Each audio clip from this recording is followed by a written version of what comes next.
नमस्कार, आप देख रहे हैं प्राइम न्यूज। मैं हूं राजेश कुमार। वक्त यूपी प्राइम का है। मुख्यमंत्री योगी आदित्यनाथ ने बीजेपी विधायकों के साथ वर्चुअल बैठक की। सीएम ने यह बैठक अपने आवास 5 कालिदास मार्ग पर की। इस दौरान डिप्टी सीएम केशव प्रसाद मौर्य, वित्त मंत्री सुरेश खन्ना और संगठन मंत्री सुनील बंसल मौजूद रहे। सीएम ने विधायकों से कई मुद्दों पर चर्चा की।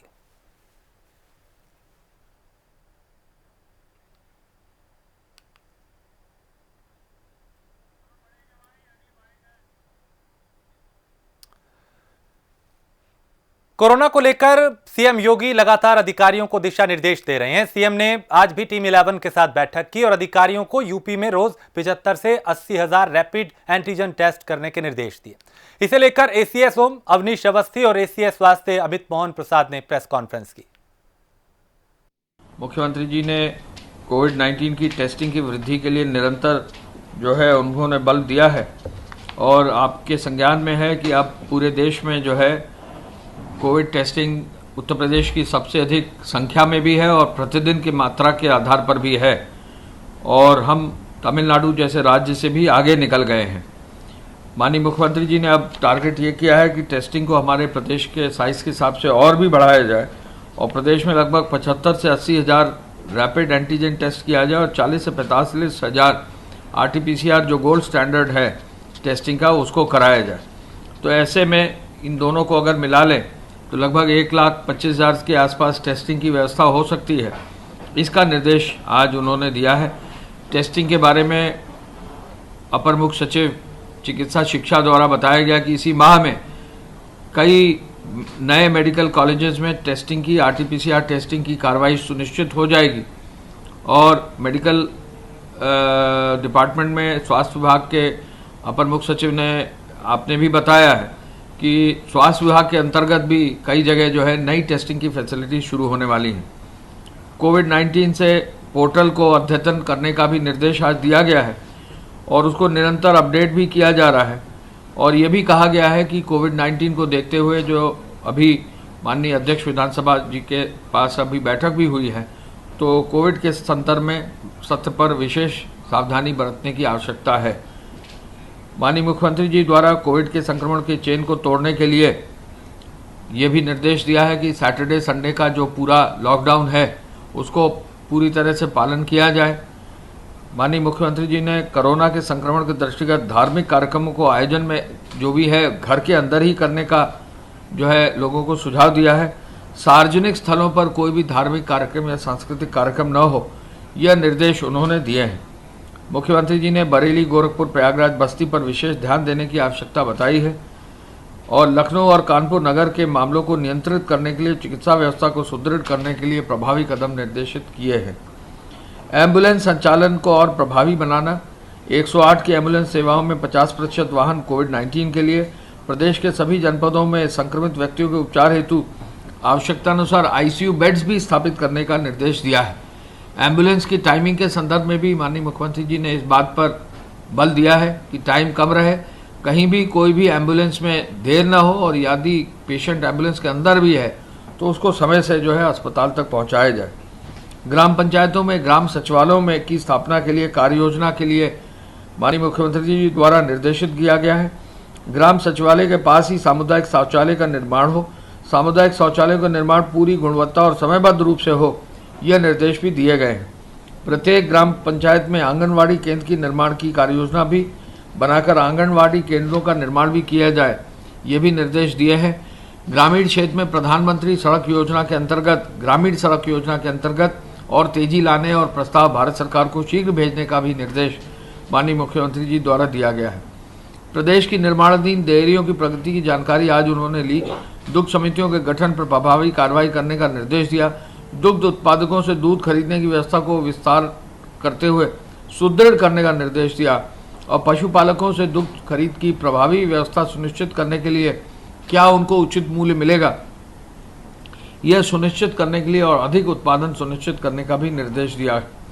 कोविड-19 का प्रोटोकॉल पालन करते हुए औद्योगिक गतिविधियां संचालित हो और पूरी क्षमता से संचालित हो, यह निर्देश भी दिया है। कोई कठिनाई ना आए, प्रदेश में उर्वरक की कहीं दिक्कत न हो, कहीं भी यदि कहीं शॉर्ट सप्लाई की कहीं शिकायत है तो उसका तत्काल समाधान करने का भी निर्देश दिया है। सुगमता पूर्वक खाद किसानों को मिले, यह जरूरी है, इस प्रबंध को जरूरी किया जाए।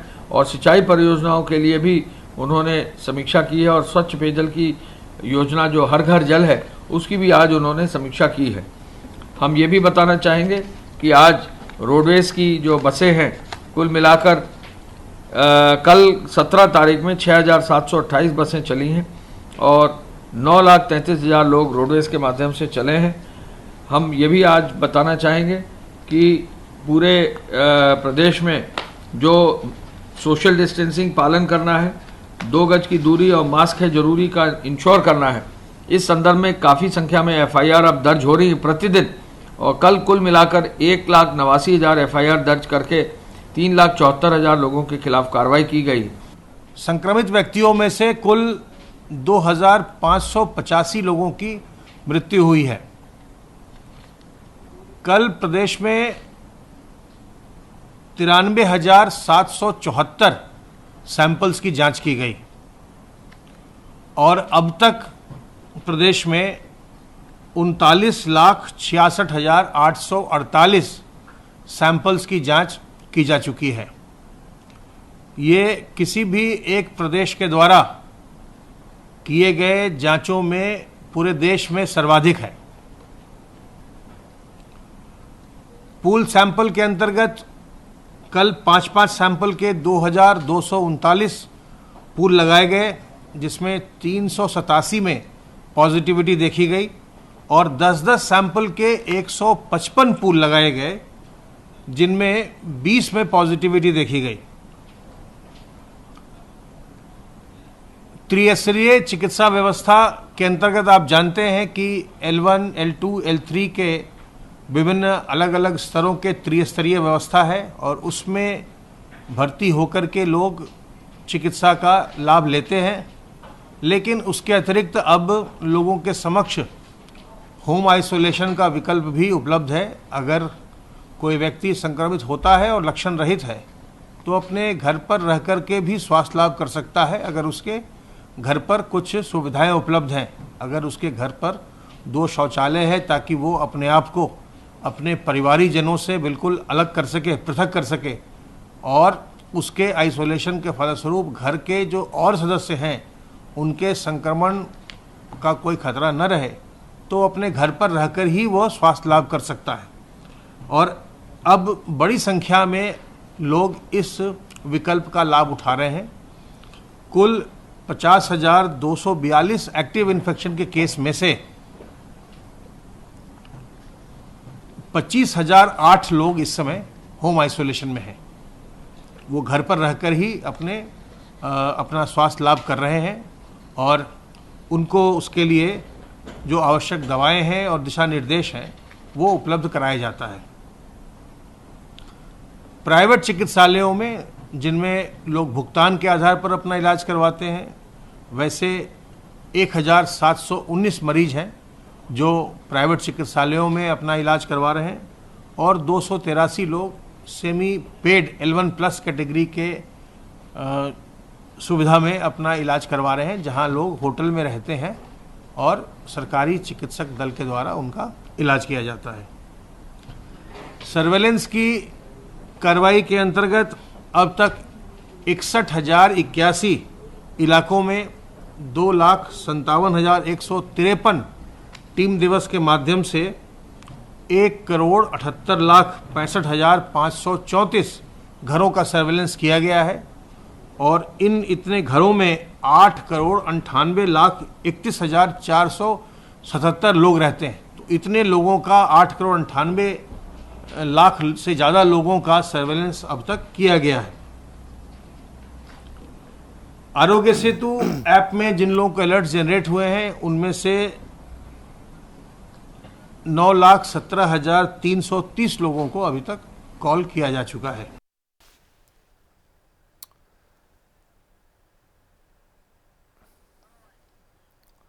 उत्तर प्रदेश सरकार के बेसिक शिक्षा मंत्री सतीश द्विवेदी ने महानिदेशक स्कूल शिक्षा को ये निर्देश दिए हैं कि अगर किसी स्कूल के शिक्षक कोरोना पॉजिटिव पाए जाते हैं और उनके संपर्क के आधार पर दूसरे शिक्षकों को होम आइसोलेशन में भेजा जाता है तो उनके होम आइसोलेशन की अवधि को ऑन ड्यूटी माना जाए। साथ ही महानिदेशक को तत्काल इसके निर्देश भी जारी करने को कहा है।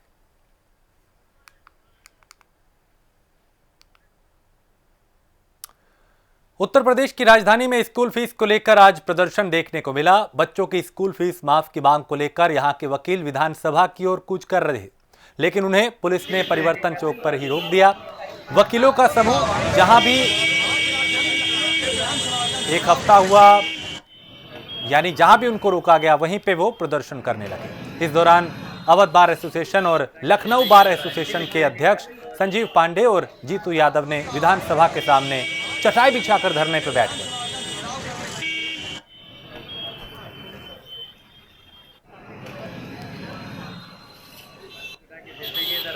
देश की राजधानी लखनऊ वकीलमय हो गई है, क्योंकि आज वकीलों का प्रदर्शन लखनऊ के विधानसभा के सामने हो रहा था। प्रदर्शन को पुलिस या कार्रवाई के तहत रोका तो गया है, जगह जगह बैरिकेडिंग लगाई गई है, लेकिन उसके बावजूद वकील जहां भी इकट्ठा हो पा रहे हैं वो इकट्ठा हो गए हैं। लखनऊ का बापू भवन है सामने, और बापू भवन के सामने वकीलों का ये समूह जो है भी बैठा हुआ है, और यहाँ पर एक सुझाव पोटिका भी रखी हुई है जिसमें सभी का सुझाव लिया जा रहा है। लेकिन हम इनसे बात करने की कोशिश करेंगे। सर, आज प्रदर्शन था आपका?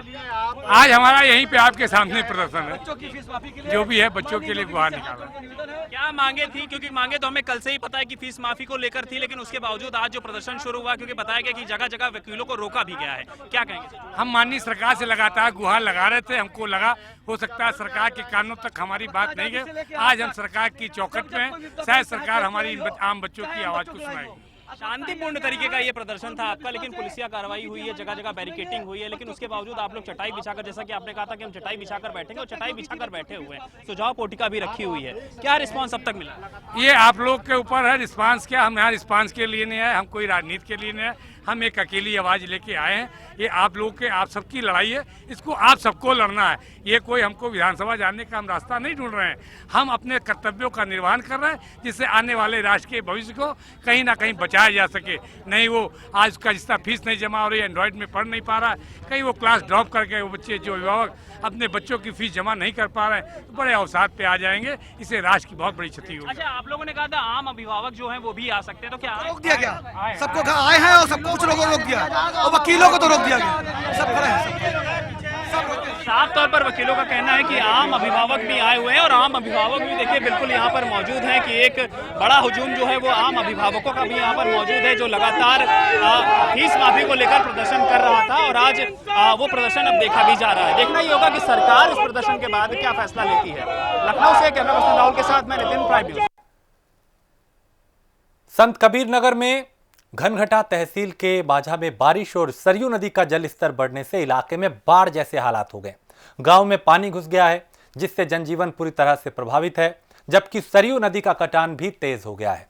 वहीं डीएम रवीश गुप्ता ने आज मोटर बोट के जरिए बाढ़ प्रभावित इलाके का दौरा किया, जहां उन्होंने पानी से घिरे ग्रामीणों का रेस्क्यू तेज करने के लिए अधिकारियों को निर्देश भी दिए, और यह भी कहा कि किसी को भी किसी तरह की कोई परेशानी ना हो। इसके अलावा प्रशासन से कहा कि कहीं भी कैसी भी लापरवाही ना बरती जाए। लेकिन हर साल यहां पे ऐसे हालात बनते हैं, बावजूद इसके कोई स्थायी समाधान नहीं तलाशा जा रहा।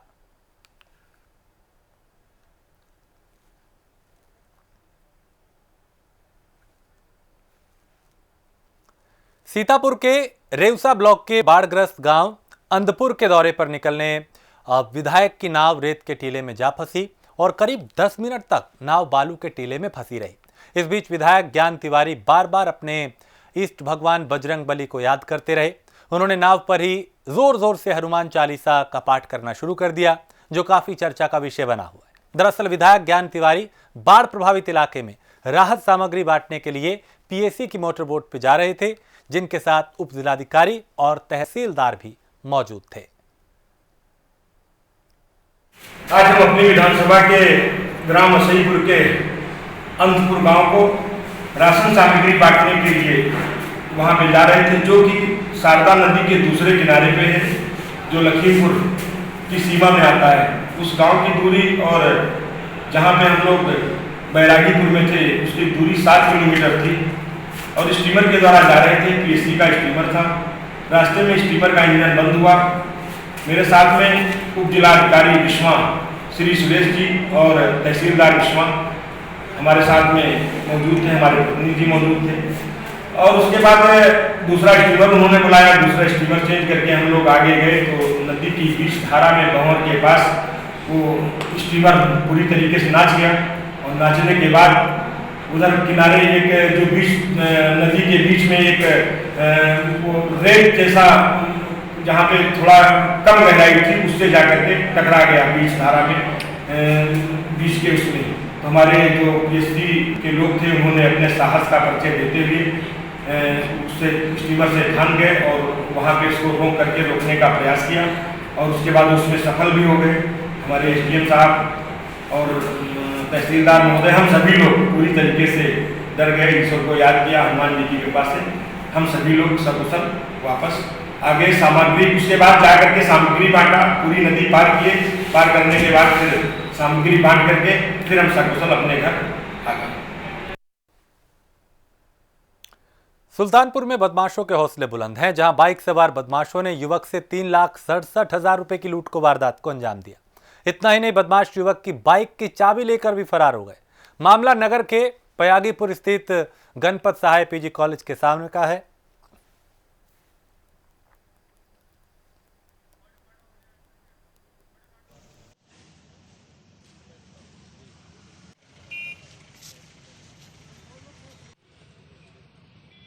तो यहाँ एक प्राइवेट कंपनी के मैनेजर मोहित श्रीवास्तव जो अपने सहयोगी के साथ बैंक जा रहे थे पैसा जमा कराने, उन्हें बदमाशों ने घेर लिया और लूट की वारदात को अंजाम दिया।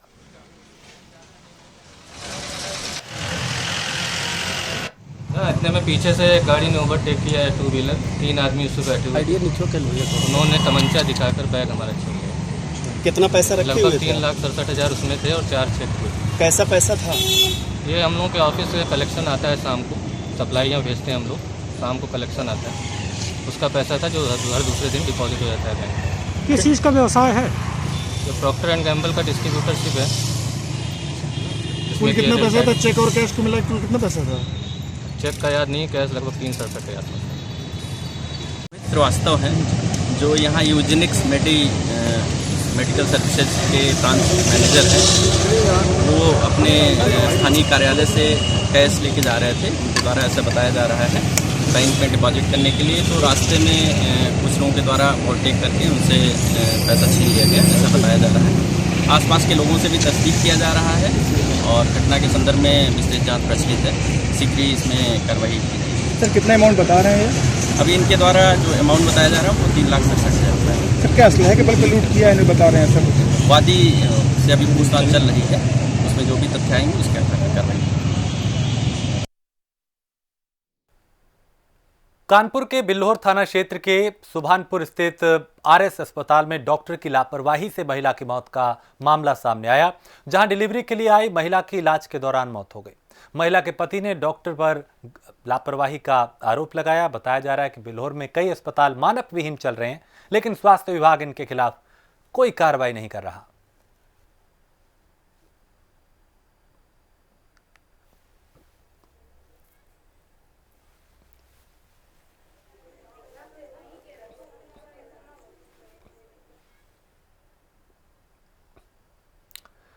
बदायूं के डीएम कुमार प्रशांत ने बाढ़ प्रभावित क्षेत्रों का दौरा किया और अधिकारियों को कई जरूरी दिशा निर्देश दिए।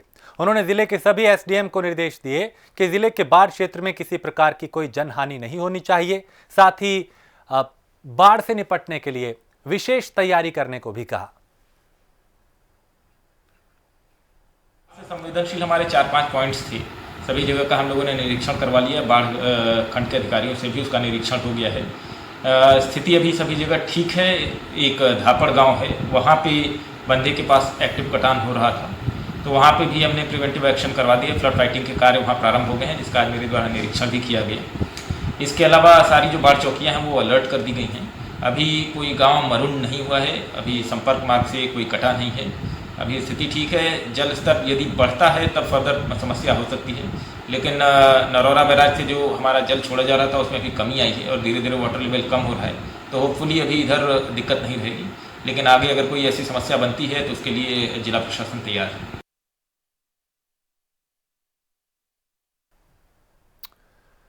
कोरोना को लेकर बुलंदशहर जिला प्रशासन पूरी तरह से अलर्ट है। डीएम रविंद्र कुमार कोरोना को लेकर कोई कोर कसर नहीं छोड़ रहे हैं।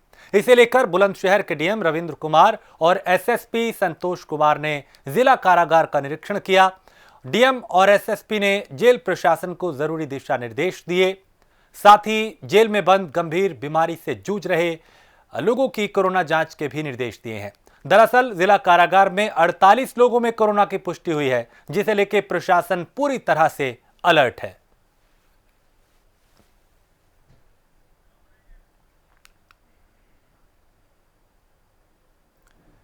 पीलीभीत जिले के नए जिलाधिकारी पुलकित खरे ने आज कलेक्ट्रेट पहुंचकर कार्यभार ग्रहण किया। इसके बाद उन्होंने स्वास्थ्य विभाग और जिले के अधिकारियों से कोरोना की जानकारी ली। इस दौरान डीएम ने कहा, टीम भावना से काम, कोरोना के खिलाफ जंग लड़ी जाएगी, यानी टीम भावना से काम करना होगा।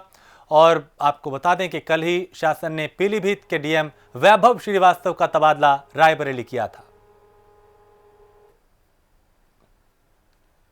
पीलीभीत में आज जिलाधिकारी के रूप में मेरे द्वारा योगदान किया गया।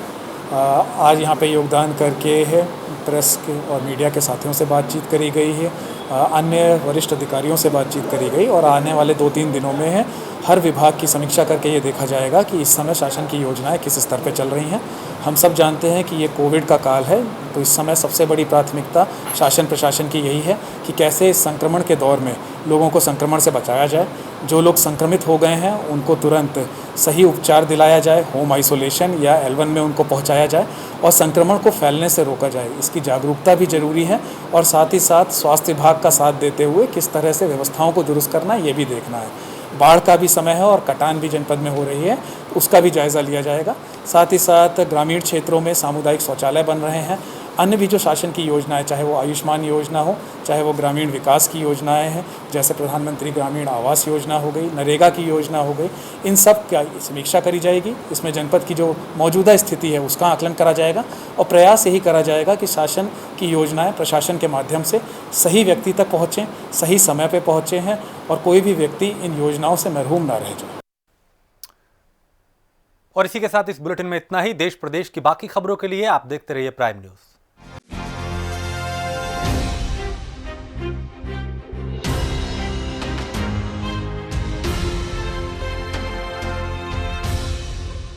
ये है प्राइम न्यूज, क्योंकि सच जरूरी है। सच और झूठ, सही और गलत, मतलब और बेमतलब, सब समझते हैं हम। आपकी बात, आपका सरोकार, अपनी जिम्मेदारी समझते हैं हम।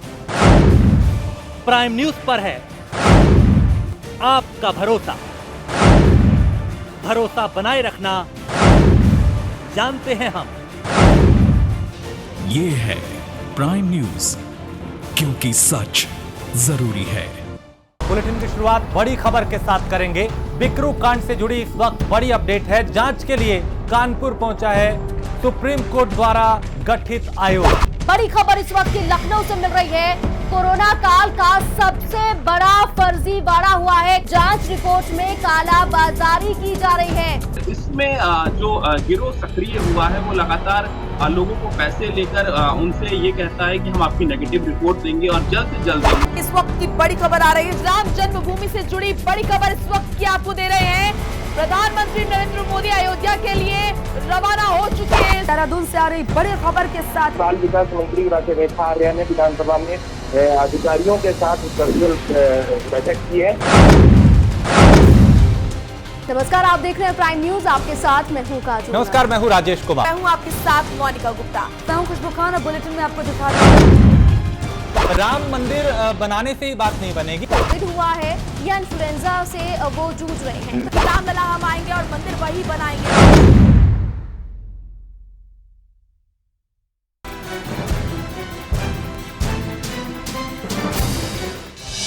प्राइम न्यूज की अपील, कोरोना से सावधान। कोरोना से लापरवाही नहीं,